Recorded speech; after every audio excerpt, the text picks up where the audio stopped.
The P90 is one of the best weapons in Call of Duty. It's not part of the meta. It's not an MP7 or MP5, which are great in Warzone.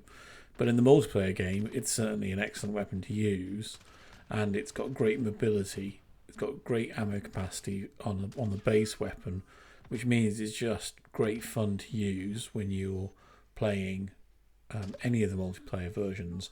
Equally, I quite like it in Warzone. I think it's pretty effective. The loadout I used here is the one I used to get the camo challenges done for the P90 to get it to gold. It's one of the quicker weapons to do the camo challenges on because it's such a great weapon to use in multiplayer, and I found it to be very quick to level up, very quick to get the attachments, and great to use. So the first attachment that we're going to look at is the monolithic suppressor. This is very effective on the SMGs because it extends their damage range. It keeps you suppressed on the map, which allows you to really fly around maps, large or small, and rack up the kills against the enemy team. The next thing is the barrel. The Forge Retribution really makes a huge difference, I find, to the P90. It does affect mobility slightly, but with the increase in damage and the recoil control, it means this gun that's already relatively easy to control the recoil on absolutely laser beams. The next attachment's the stock. I use the fly strap. Everything on these attachments really are aimed at on the whole mobility now, and I'm looking at ADS speed, fire speed, and anything else on the attachments that I can use that improves that.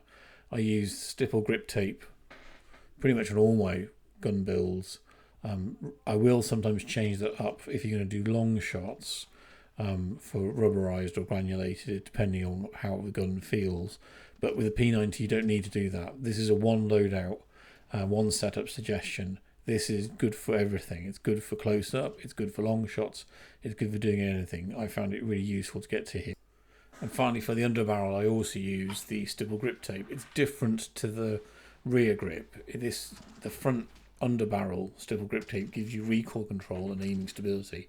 This setup altogether means the P90 is an absolute laser. There's really no trouble with aiming for it. If you're starting out in Call of Duty, I recommend getting to this gun, and you can have some real fun with it.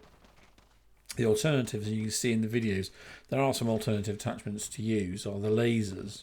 I've used the 1 milliwatt if you're doing hip fire kills, because that gives you the hip fire without giving you away. You can lose the stipple grip tape or the fly strap to do it. The two things I definitely don't lose are the barrel and the monolithic suppressor.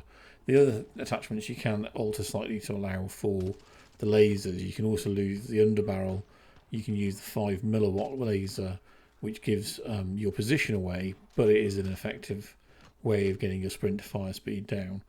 I find this setup to be really useful, as I said, for pretty much everything in Call of Duty. I don't recommend having two different setups in order to get long shots. I had no difficulty getting long shots. If you like this setup and you like the videos that help you set up your guns, then please give me a like, give me a subscribe. I'm relatively new to YouTube, so any support is really welcome. Thanks.